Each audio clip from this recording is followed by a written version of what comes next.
it all started, first of all, with the war in Gaza, because in my life as a news journalist, there's a before and after. I was disgusted by the way the Western media covered this war, and I felt like it was a kind of trigger for me. Witnessing such journalistic dishonesty, selective compassion, dehumanization of our people, and total disregard of for journalistic ethics deeply disappointed me. So I realized I didn't want to be part of the system anymore. Well, at least I just made the choice to step away from the news coverage. And I also wanted to evolve in my career. And I knew that one day I'll be blending journalism and filmmaking. Uh, but a lot of people ask me why stand up, because I've always worked for about like I've always traveled and worked on social and political issues. So the topic came to me very, let's say, spontaneously. I mean, I was just scrolling through Instagram on the page of Awkward, the first comedy club, and the comedians were just like making me laugh. And in the background, in my living room, there was a program talking about how Lebanon is collapsing, there's the war, and I just stopped and thought, why is no one talking about this side of Lebanon? These comedians, these talents, why is it always about the negative? So that's why I started to do my research and realized that there was absolutely no documentary or even film, only just a few articles. And I was like, okay, I'm going to work on this topic because no one has really paid attention that there is stand up in Lebanon. In fact, here in France, people go up to me, oh, there's stand up in Lebanon? Is there war there? I'm like, yes, there is war, but that is the result of years of negative Western narratives about Lebanon because it's so much more than that. It's a beautiful country. It's rich and diverse. Lebanese people, they love culture, they love art, cinema, music. It's a very intellectual country. But this is Hmm. not what you see on television. And I felt like the country doesn't get the justice it deserves. And I was really frustrated by that.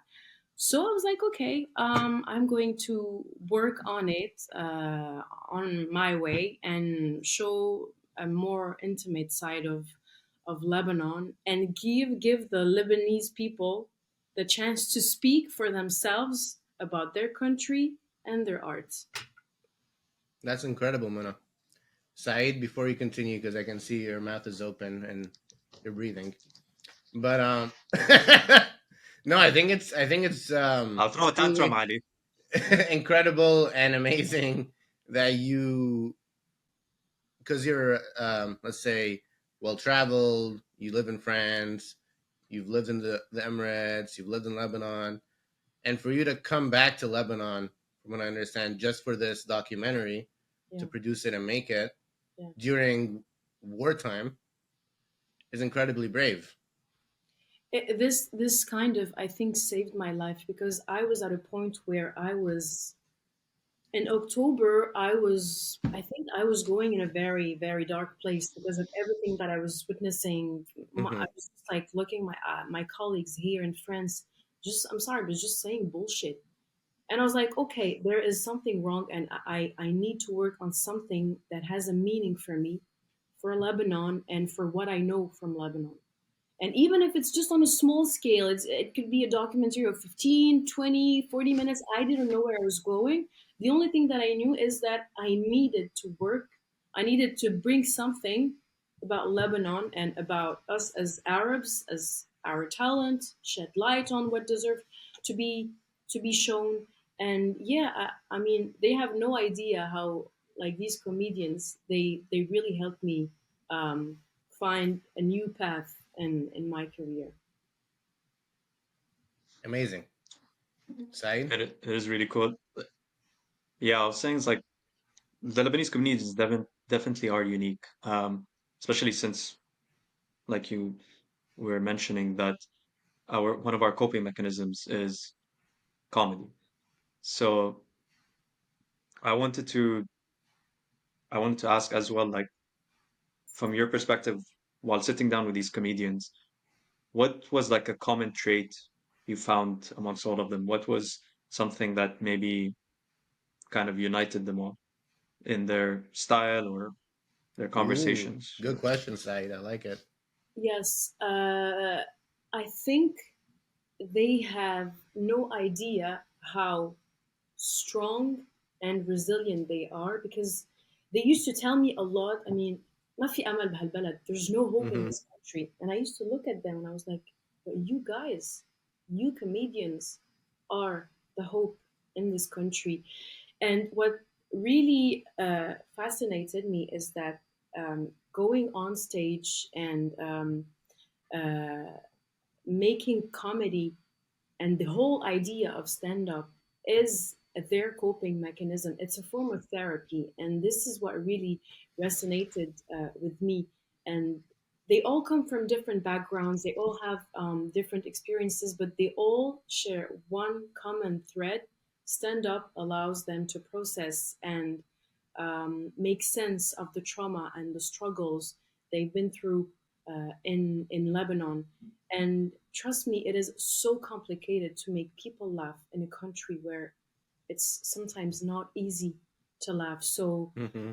for them, Yeah, it's a way of healing and to keep going. And each one of them has found uh, how to turn their pain into something positive. And I think you've noticed how different they are. I mean, for each yeah. taste there is a comedian.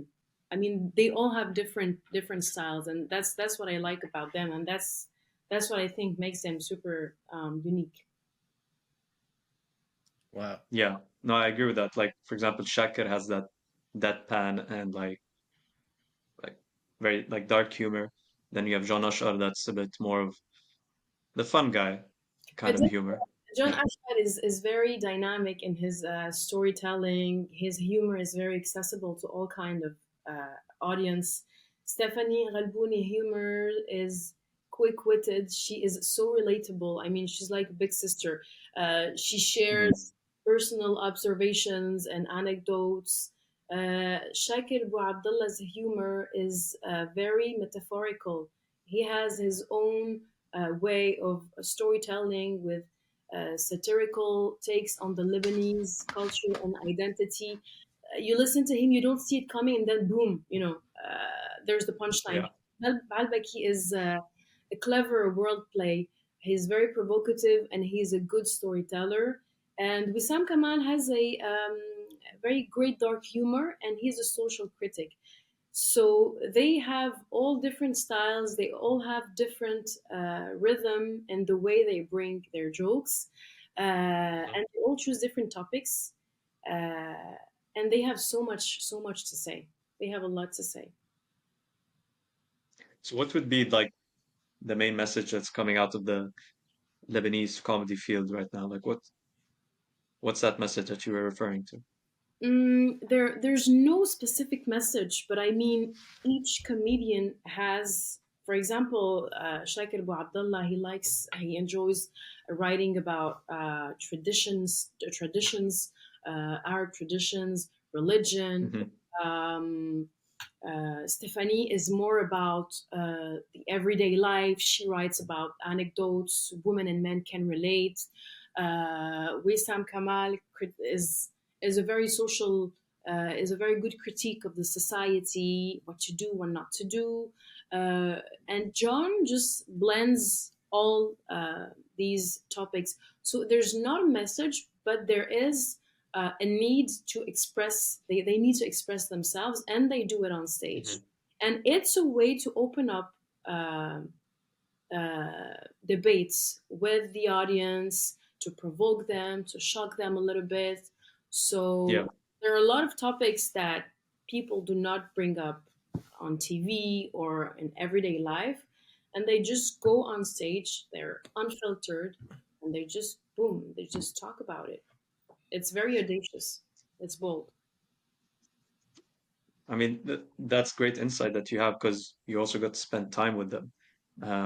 Like these are things we're learning about these comedians that we wouldn't, like the audience wouldn't know about them, because what we see is like a performer and they're performing the act, but we don't know personally if that's in comedy. It's different because in comedy it's usually the same personality that you see on stage is the same one you see off stage.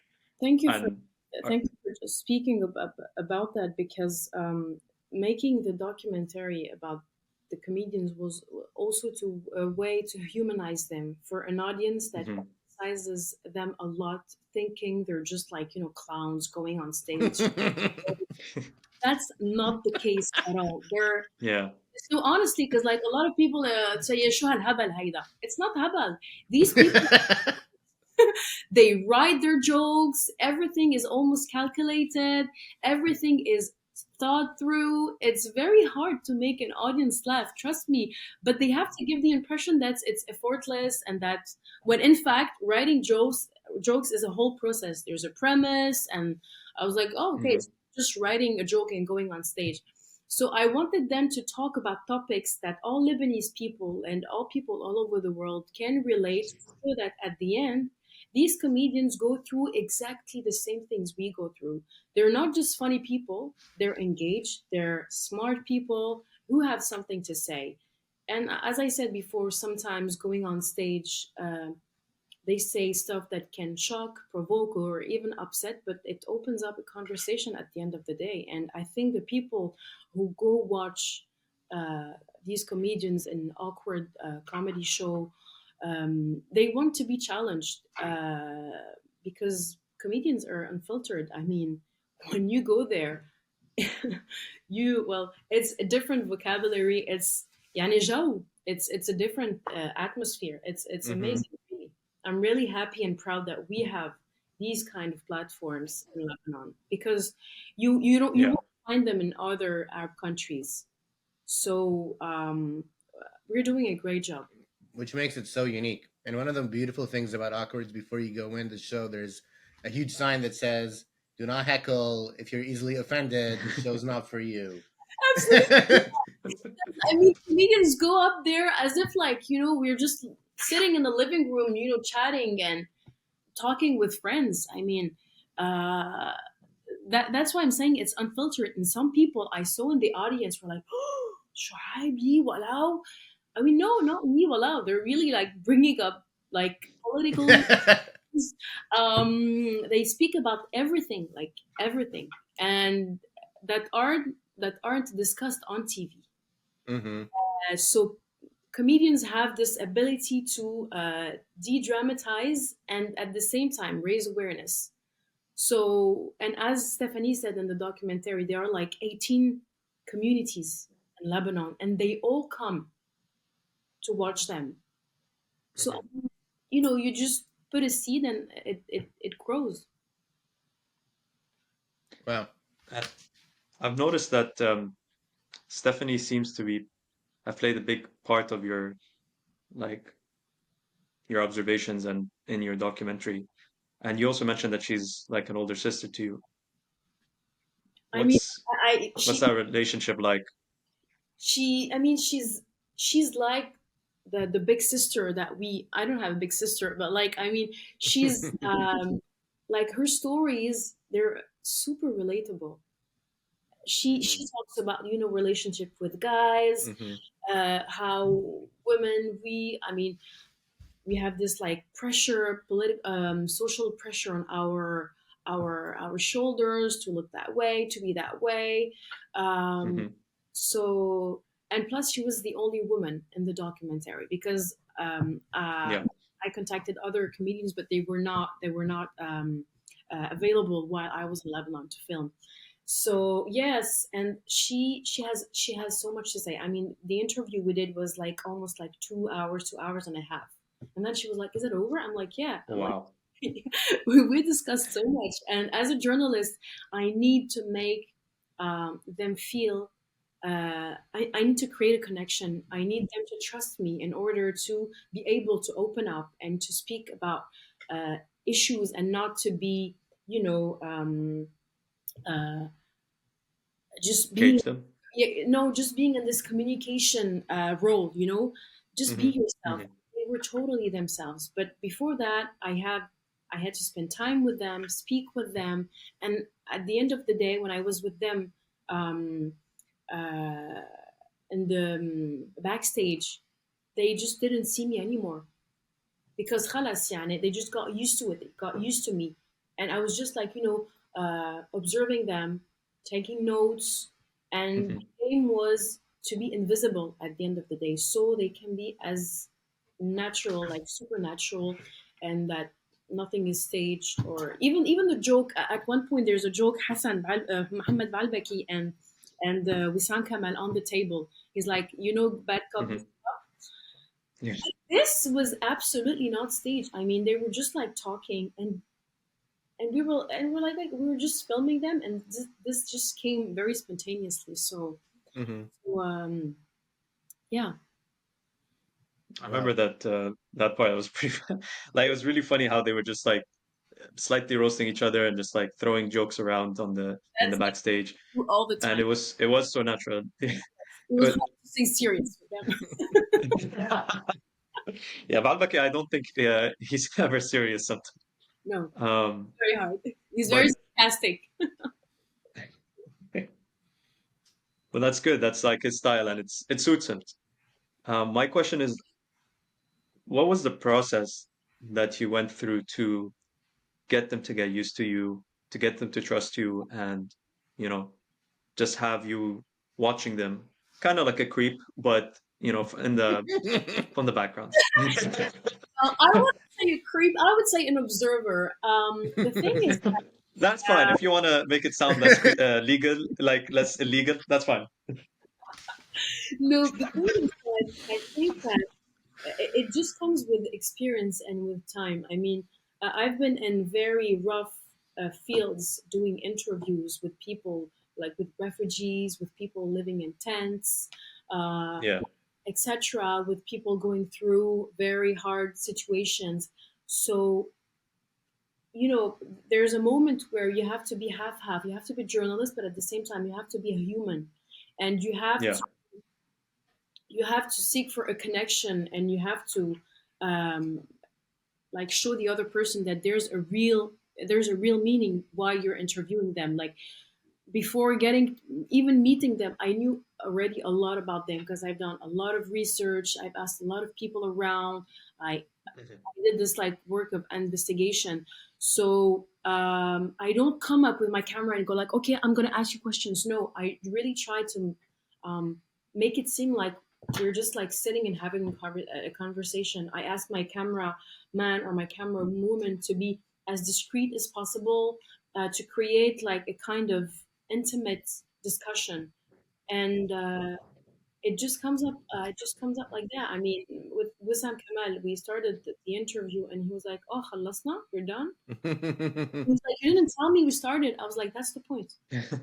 It should be just like a normal conversation, so that so that he's honest and he feels comfortable opening up to me and talking about me, about his Hmm. personal perspective." Comedians have this thing where they're very comfortable in their own skin. They're comfortable being themselves.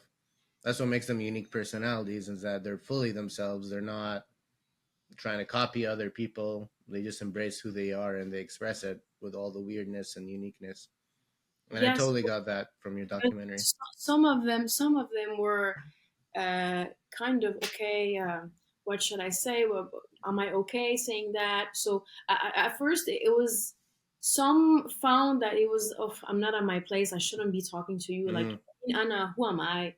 And but with discussion and trying to make them feel comfortable, it becomes natural. But yes, I mean, they're not trying to be somebody else. They're not trying to copy somebody else. And the most important thing is, I think the comedians I interviewed understood the aim of the documentary. I was not just like trying to bullshit about, yeah, comedians, Lebanon, blah blah blah, like a very Western um, documentary. It Mhm. was really to shed light on the stand-up scene that is growing now, and that is quite criticized, especially by traditional channels in Mm-hmm. Lebanon.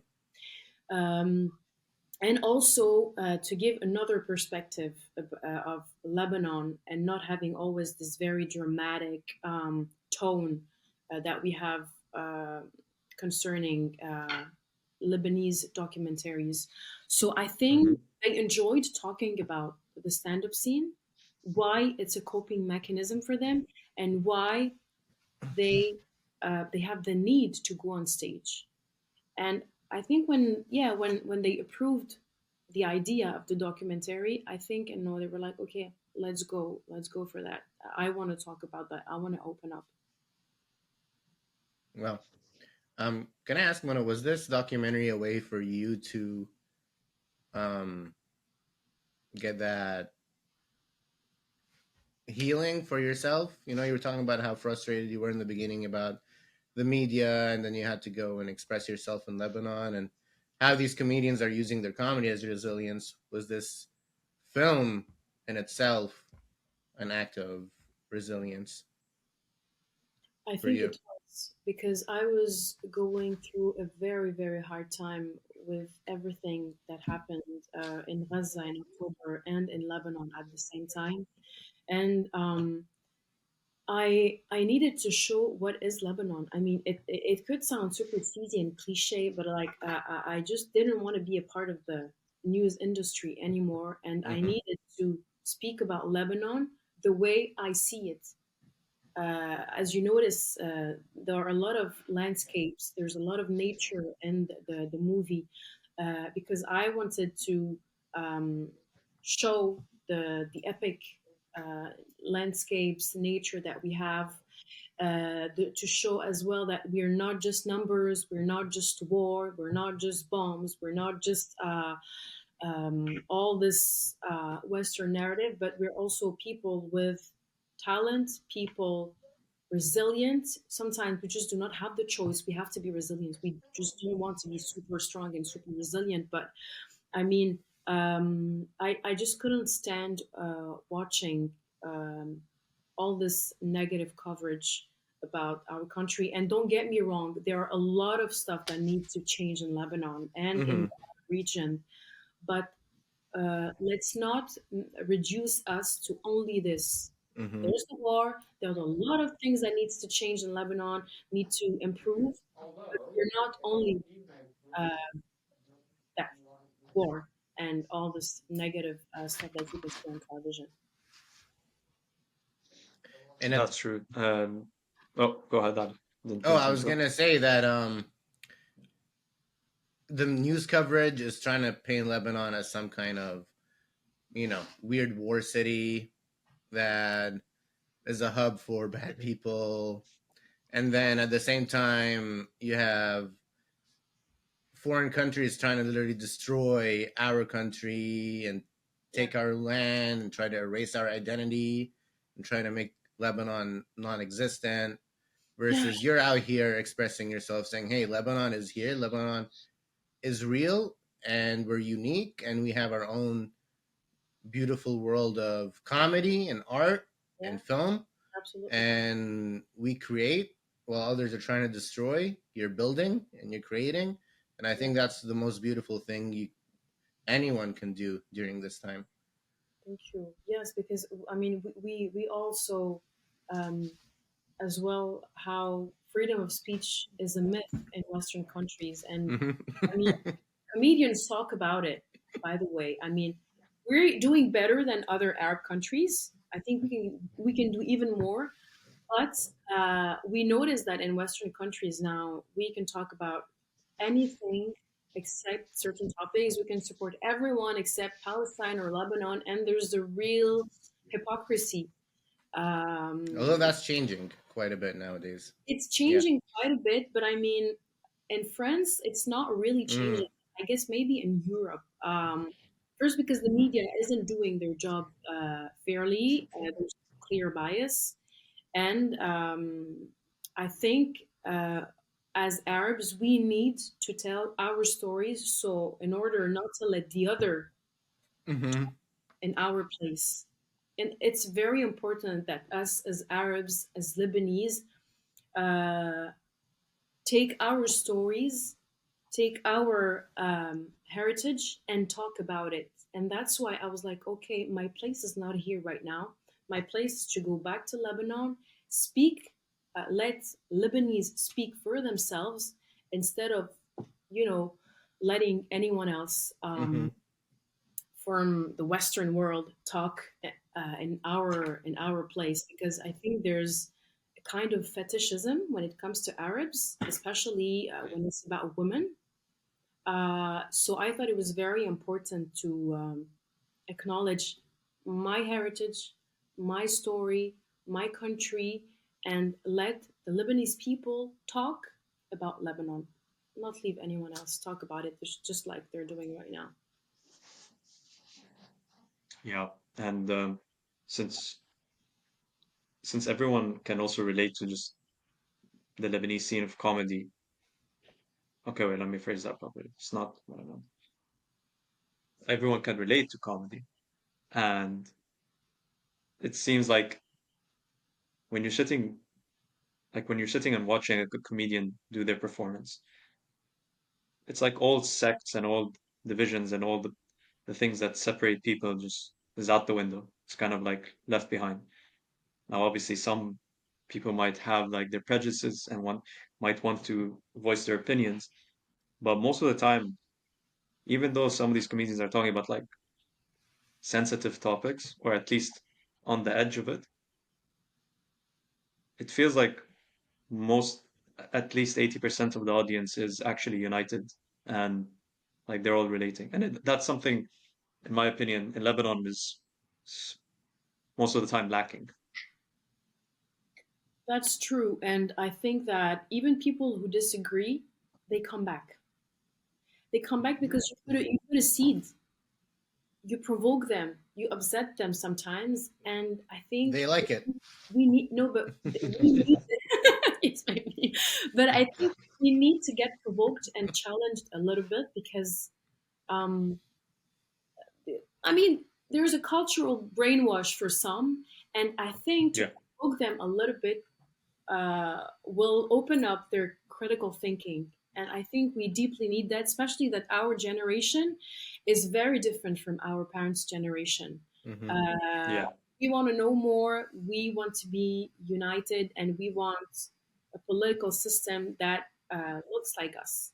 Whereas right now, Hmm. it's not really the case, but I mean, but, but Yeah. I mean, they talk about that. They talk about like every topic that comes up to your mind.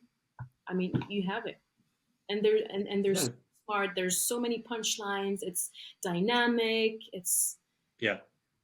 Whew, I mean, you just go out and you're like, ah, فالشيطان اللي خلقي. I just feel much better, you know.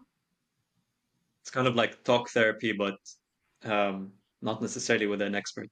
Yeah, absolutely. But it's very therapeutic for comedians. I mean, just to Totally. express yourself, to let it out, to make people laugh, and Hmm. sometimes like Hmm. people is it's their role. I mean, as a comedian, you have to provoke people, you have to make them laugh, you have to make them think, and Yeah. just like any journalist would provoke you, or a political figure would provoke you. I mean, it's also their role, and they all said that you can laugh about everything, and Hmm. that's very important, especially in our countries. But I think it's not the same definition as in the West, because even though they speak about religion, they speak about sexuality, they speak about everything. Uh, it's always said in a way not to hurt people, but it's said. I mean, Yeah. everything that comes up to your mind, you will find it on stage. And I was like, whoa, it's even like it's unfiltered, like really unfiltered. And that's what I liked about it. So if you guys go to Lebanon, go to Awkward or go to any other comedy club platform. It's amazing. Enter the sponsor. But I'm gonna we've say that we've already. I I love awkward. And last year I was in Lebanon for 2 weeks, and I went to three different comedy shows, just to show you how much it was so fun. And Yeah, it for is. me, being like abroad, coming to visit Lebanon, it's beautiful to be able to be to see the culture of Lebanon in a moment. To see what's the topics, Yeah. what everyone's talking about, what are the things affecting everyone's lives, all in I a mean, it's a one mosaic. night. It's a mosaic of us. It's a mosaic Hmm. of us, and it just gives you um, a portrait of everything that's happening in Lebanon. If you know what's happening in Lebanon, either go on a cab and speak with the driver, and you know everything like you'll know it all, or go to these comedy shows and you'll have a diversity of everything, all the topics, everything that's going on in the country. So yes, it's extremely rich, it's extremely bold, and it just makes me super proud as a Lebanese and an Arab woman to see that in a country where it's super difficult to just wake up sometimes, because they are all these comedians, they like they're not scared to say that they've all been through therapies to feel better, because at one point there's such like it's toxic sometimes to be in a country where you don't know what's going to happen tomorrow. And even with everything, like all this chaos, they wake up every day and go like, okay, today I'm going on stage. I'm doing this, and this.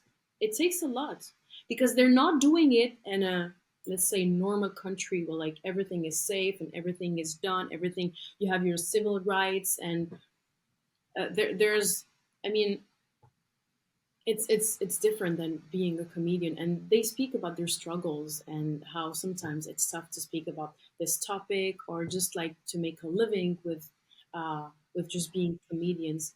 So it's more than a passion. I mean, it's Wissam Kamal once told me, stand up هو نفسك, and stand up is yourself. You're showing all your vulnerability on stage, and if people don't see it, don't feel it, you're lost. You have to be yourself.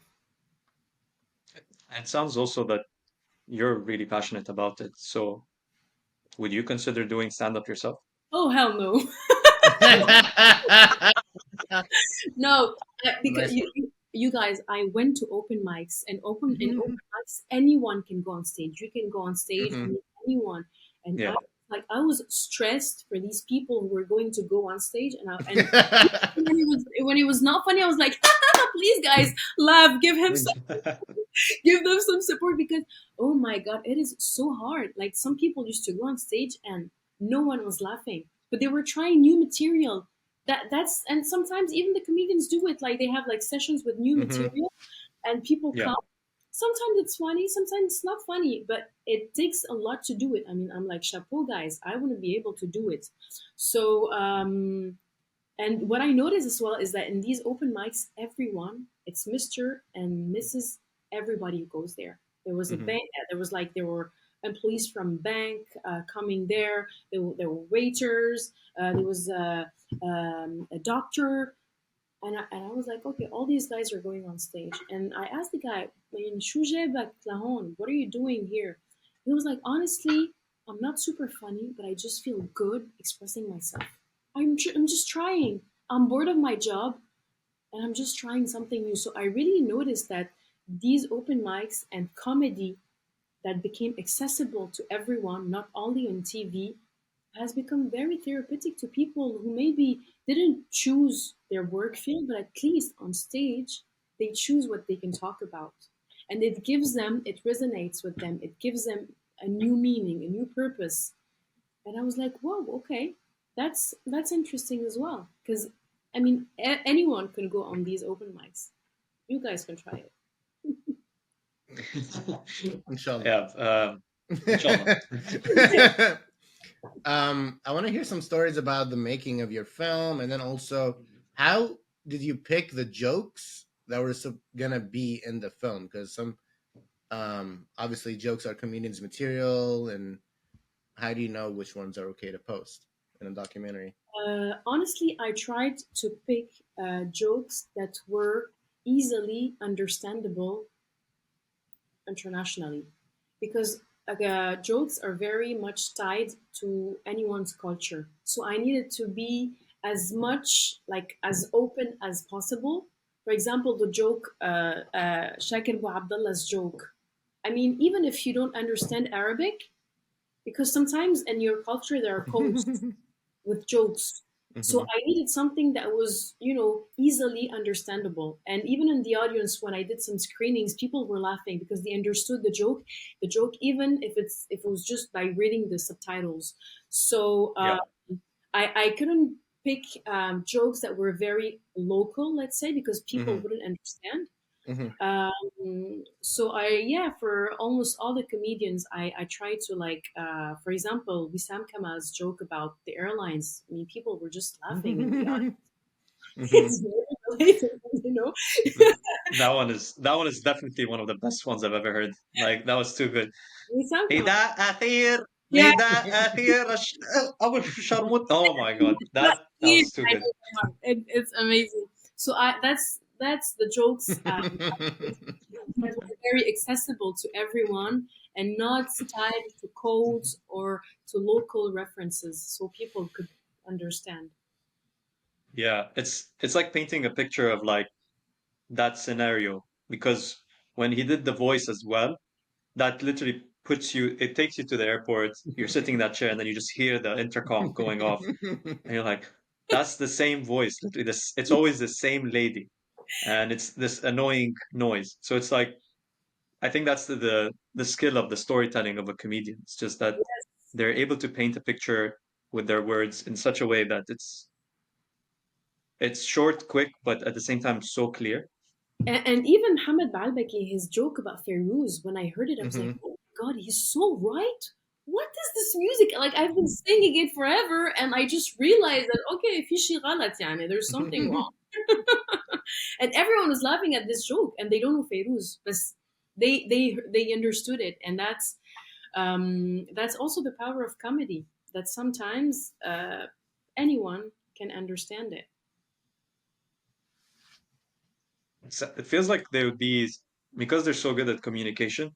I wonder if it how does that translate into the work, into the workforce? Because like I know, for example, Jean Ashar is a businessman, if I'm not mistaken. Oh yeah. Well, some of them work 100% as comedians, and some still have their jobs aside, and they're doing comedy aside as well. But like, I mean, just being around them, I mean, you just keep on laughing. So, خلاص, it's in their DNA, you know.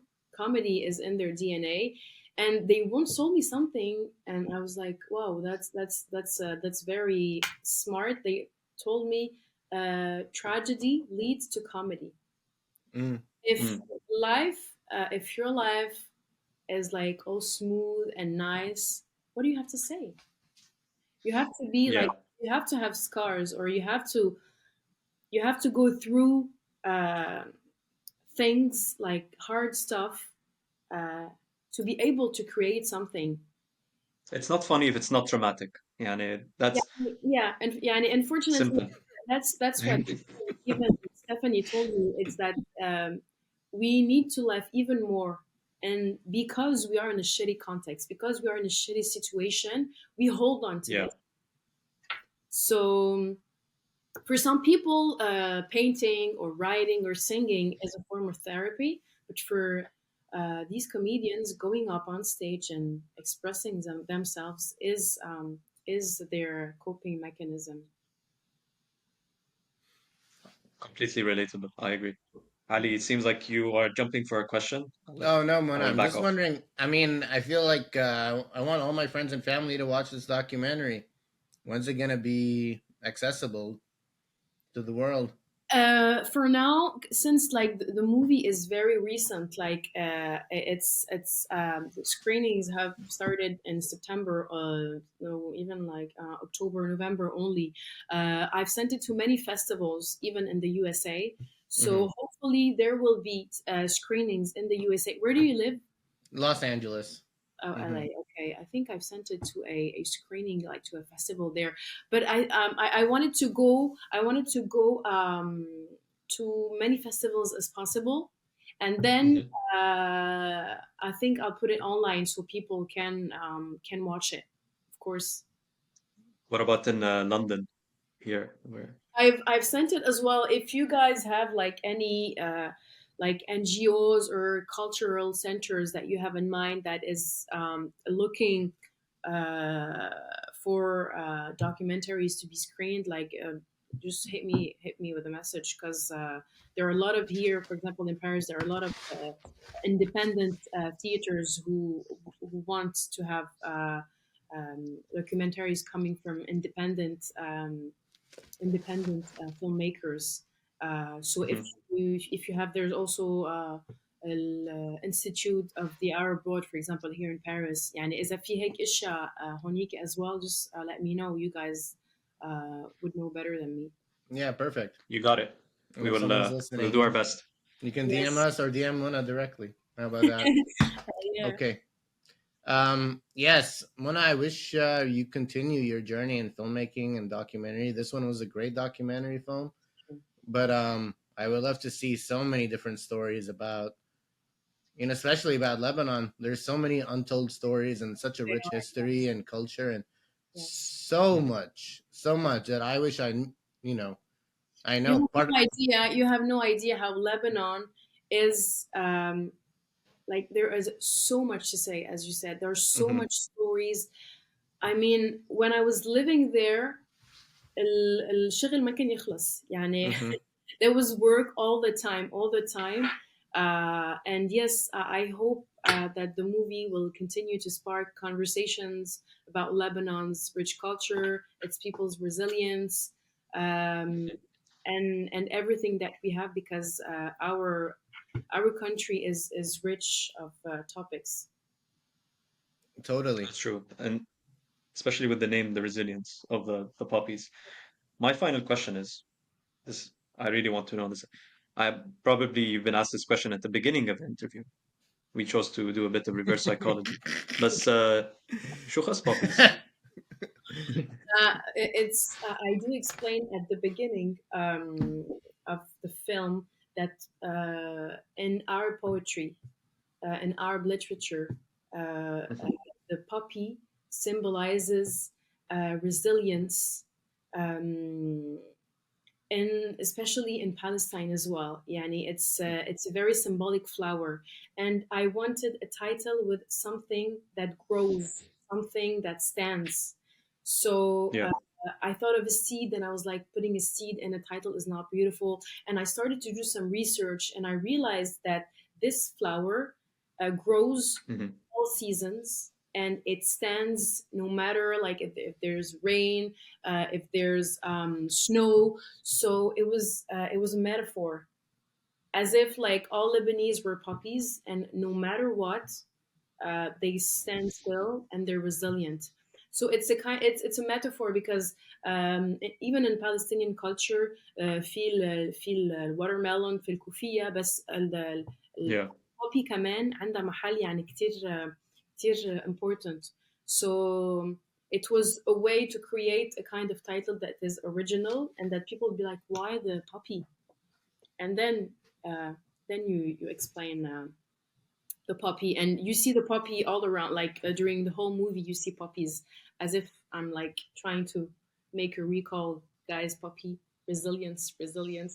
It's kind of punctuation in the movie. I had a dark joke about it reminding me of drugs, but I'm not. But now that you made it sound so wholesome and so nice, I was like, "Fuck this! I can't say it anymore."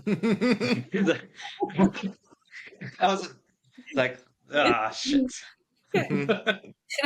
it's okay, Like, you got it, but editing. The power of film.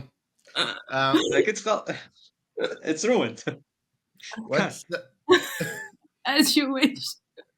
what's it like for you to? I'm curious about your a little bit of your journalism work before you got into this. I know you did stuff in French and Arabic and English. How did you pick for this film to be in Arabic? Because Because my they all speak English, right? Too, I assume.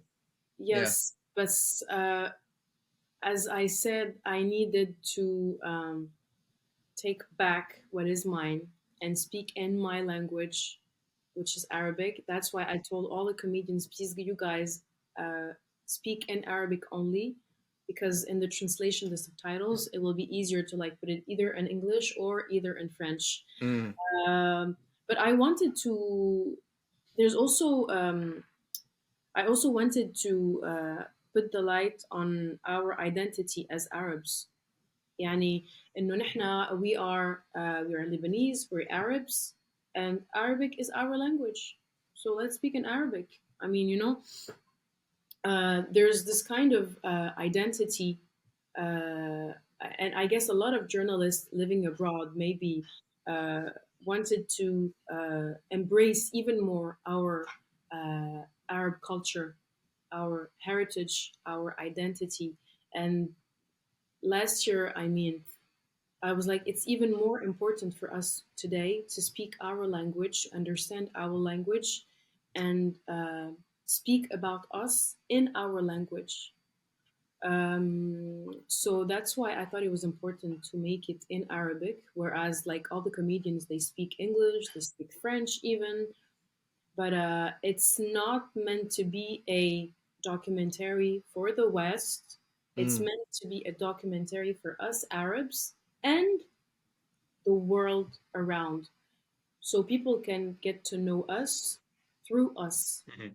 It could sound super cliche, but I mean that's exactly what I had in mind. I mean, when like Gaza happened and Lebanon, the war on Lebanon, I Mm-hmm. think a lot of people embraced even more their Arab heritage, their Arab culture, their Arab language, and that we need to learn to speak about ourselves with our words and not let the narrative go to Western uh, to the West. Sorry.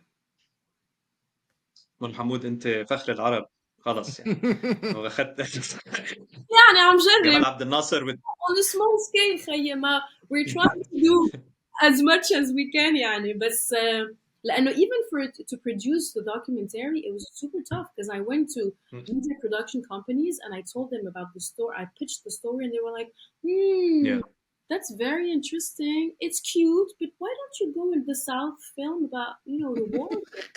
yeah Oh my God, again, this Western narrative. I'm like, yes, but Lebanon is not only about war.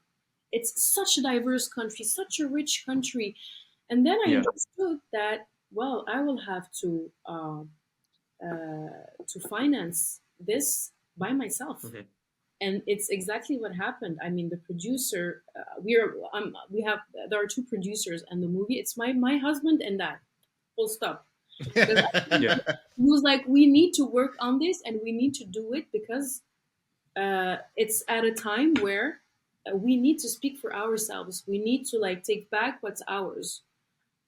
yeah So we did it, and it's a simple documentary because like we were just a very small team. I mean, we're just three women. My DOP, Elsie Hajar, which is amazing. My editor, Laurence Adli. My husband and I, and that's it. Wow. And that's why it took a long time. Like you can produce a documentary in 3 months. It took me almost like 9 months. It was super long. I first started in February and I finished in almost like September because we were a very small team. And I mean it was really like homemade. It was a homemade doc Totally. made with passion, made with Mhm. love. Like it helped me. It really helped me um like get back to my journalism skills and blend yeah filmmaking at the same time because there was one point where I just totally gave up on journalism and I was like, no, we are not all crushing journalistic ethics. I mean, I need to do better. So I tried on a small scale to do what I can to speak about Lebanon and to speak about the stand-up scene. yeah عن جد يعطيك العافية منى because like Yeah, people. this this is definitely like it's a good way of projecting the image of Lebanon, especially since a lot of people would are gonna view this and they might see it from their own perspective, but they're actually seeing the perspective of others through the documentary, and it's a good way of spreading awareness because I think people just underestimate how much awareness can be spread through movies because it's a type of education. It's like visual learning, and obviously with when you're you're encapsulating the whole atmosphere that you are in, and then sharing that atmosphere with someone else miles like thousands of miles away.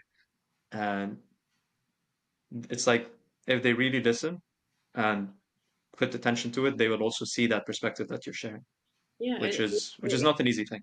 it was also to humanize like Lebanese, because on television you just see numbers, and you have this very biased vocabulary, or very aggressive vocabulary when it comes to like Palestinians or Lebanese. Mhm. And Yeah. in the movie you see people just walking around, eating, playing. I mean, they're just normal people, and they have faces, they have stories.